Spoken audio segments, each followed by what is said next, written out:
নমস্কার বন্ধুরা, Prius cooking ব্লগে আপনাদের সবাইকে স্বাগত জানাই। আজকে আমি দারুণ স্বাদের সোয়াবিনের রেসিপি আপনাদের সঙ্গে শেয়ার করব। তো স্কিপ না করে সম্পূর্ণ ভিডিওটি দেখার জন্য আপনাদের কাছে অনুরোধ রইল। এই রেসিপিটা পোলাও বা ভাত বা লুচি পরোটার সঙ্গে খেতে কিন্তু খুবই সুস্বাদু লাগবে। তো চলুন বন্ধুরা, আমরা রেসিপিটা ঝটপট বানিয়ে ফেলি। তো এখানে আমাদের 100 গ্রাম সোয়াবিন লাগছে, আর 100 গ্রাম সোয়াবিনের মধ্যে আমি এখানে 2 বাটি মতো জল দিয়ে সোয়াবিনটাকে ভালো করে ফুটিয়ে নেব।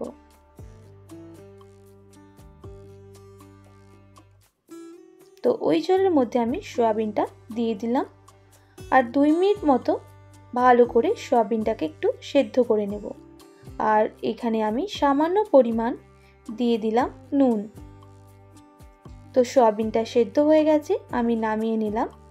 এরপর ঠান্ডা জল দিয়ে ভালো করে ধুয়ে নিয়ে আমি সোয়াবিনের জলটা বের করে নেব।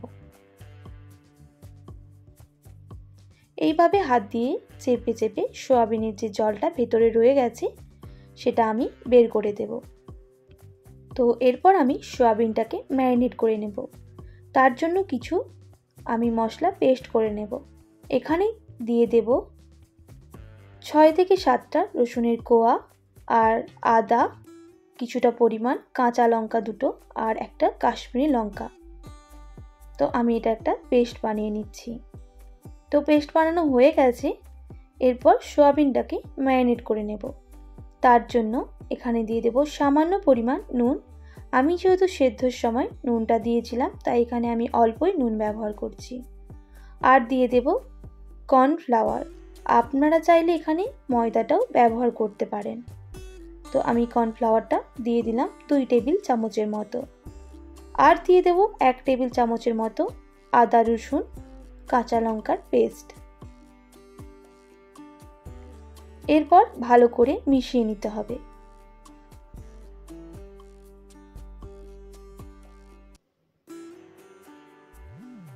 তো মেশানো হয়ে গেছে, আমি 5 মিনিট রেস্টে রেখে দেব।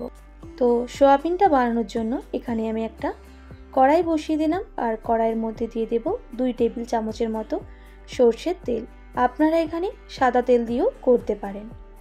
তো তেলটা ভালো করে গরম হয়ে গেলে আমি একটা বড় সাইজের পেঁয়াজ এইভাবে কুচিয়ে রেখেছিলাম, সেটা একটু ভেজে নেব। একটু লাল করে ভেজে নিতে হবে।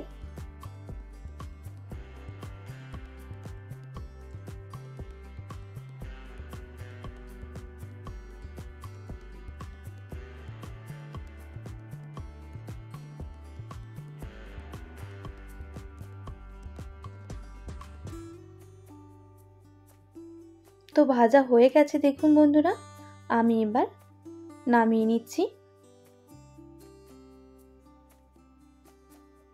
এরপর যে তেলটা রয়ে গেছে আমি সেই তেলের মধ্যেই সোয়াবিনটা দিয়ে দেব। তো 5 মিনিট রেস্টে রাখার পর সোয়াবিনটাও আমি তেলের মধ্যে দিয়ে ভালো করে এবার ভেজে নিচ্ছি। অবশ্যই সোয়াবিনটা একটু ভালো করে ভেজে নেবেন, না হলে সোয়াবিনটা যেহেতু আমরা ম্যারিনেট করেছি আদা রসুন দিয়ে, তাহলে কাঁচা গন্ধটা চলে যাবে। বেশ 2 মিনিট ধরেই আমি নাড়াচাড়া করে ভেজে নিচ্ছি।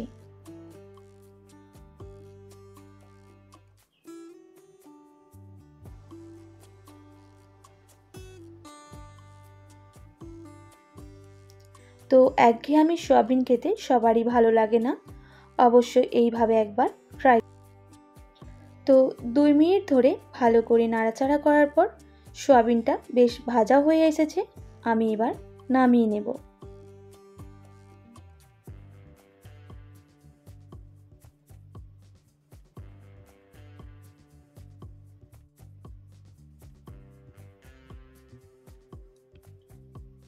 এখানে এবার আমি সামান্য পরিমাণ আবারও সর্ষের তেল দিয়ে দিলাম, আর দিয়ে দিলাম কটা গরম মশলা, 2টো এলাচ আর 3টে লবঙ্গ, আর একটা তেজপাতা, আর দিয়ে দেব কিছুটা পরিমাণ দারুচিনি।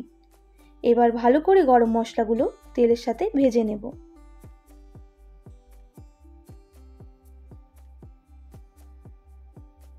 আর পেস্ট করে রাখা মশলাটা অ্যাড করে দিলাম 2 টেবিল চামচের মতো। তো এখানে কিছুটা পরিমাণ রসুন ছিল, আদা, কাঁচা লঙ্কা আর কাশ্মীরি লঙ্কা, তো সেগুলোই আমি দিয়ে দিলাম তেলের মধ্যে। এবার এটা একটু ভেজে নিতে হবে। তো বেশ কিছুক্ষণ ভাজা হয়ে গেলে আমি এখানে কোচানো পেঁয়াজটা অ্যাড করে দেব।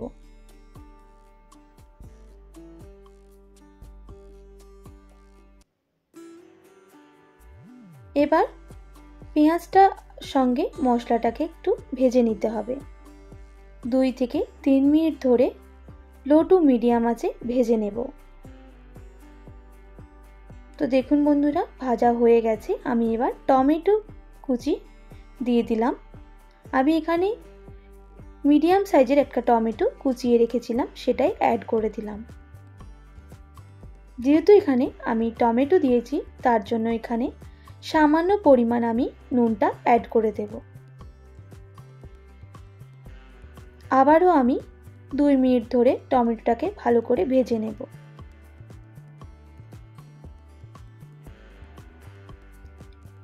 তো 2 মিনিট পর দেখুন টমেটোগুলো গলে এসেছে। আমি এখানে কাজু বাটা 1 টেবিল চামচের মতো অ্যাড করে দিলাম। আবারও ভালো করে মশলাটা কষিয়ে নিতে হবে।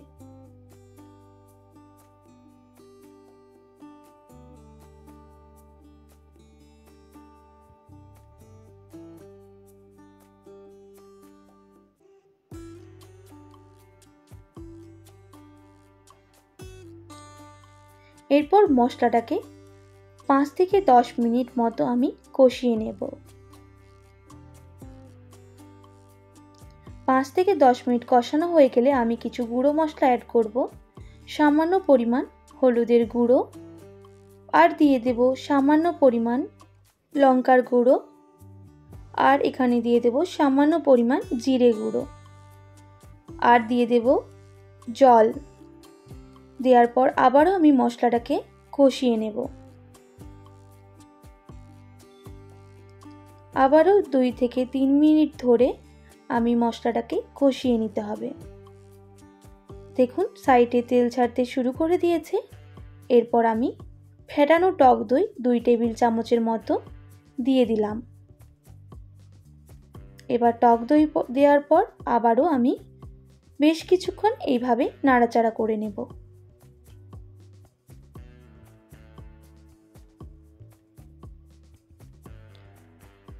এখানে এবার হাফ টেবিল চামচের মতো চিনি অ্যাড করলাম। এখানে চিনিটা অবশ্যই দিতে হবে, যেহেতু আমি মশলার মধ্যে টমেটো আর টক দইটা দুটোই ইউজ করেছি, তাই টকটা ব্যালেন্স করার জন্য চিনি অ্যাড করে দিলাম। তো মশলা থেকে তেল ছাড়তে শুরু করে দিয়েছে। তো এখানে আমি ভেজে রাখা সয়াবিনটা অ্যাড করে দেব। এবার সয়াবিনের সাথে মশলাটাকে ভালো করে মিশিয়ে নিতে হবে।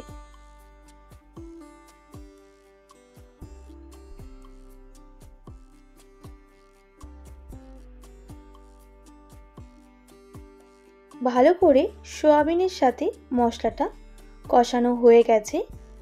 এখানে এবার আমি জল অ্যাড করব।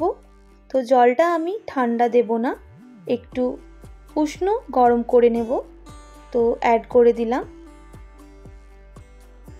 তো আপনারা চেষ্টা করবেন এখানে একটু উষ্ণ গরম জলই দেওয়ার। আমি হাফ বাটি মতো উষ্ণ গরম জল অ্যাড করে দিলাম। এরপর 3 থেকে 4 মিনিট সময় নিয়ে ভালো করে রান্না করে নিতে হবে।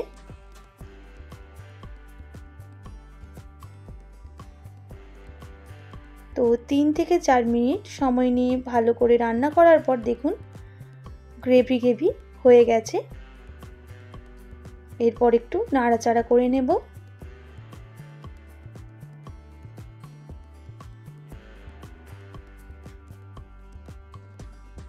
তো একদম রেডি, আমি এবার নামিয়ে নেব। আশা করি আজকের রেসিপিটা আপনাদের খুবই ভালো লাগবে, আর অবশ্যই বাড়িতে এইভাবে একবার ট্রাই করবেন। আর কেমন লাগলো কমেন্ট করে জানাতে একদমই ভুলবেন না। যদি রেসিপিগুলো আমার ভালো লেগে থাকে অবশ্যই একটি like, comment, share and subscribe করে আমার পাশে থাকবেন। পাশে থাকা বেল আইকনটাও প্রেস করে দেবেন, তাহলে নিত্য নতুন রান্নার ভিডিওগুলো আপনাদের কাছে পৌঁছে যাবে। তো আজকের মতো এতটাই, আবারও নতুন কোনো রেসিপির সঙ্গে দেখা হচ্ছে। আপনারা ভালো থাকবেন, সুস্থ থাকবেন। আর এতক্ষণ আমার সঙ্গে আমার ভিডিওটি দেখার জন্য অনেক অনেক ধন্যবাদ আপনাদের সবাইকে।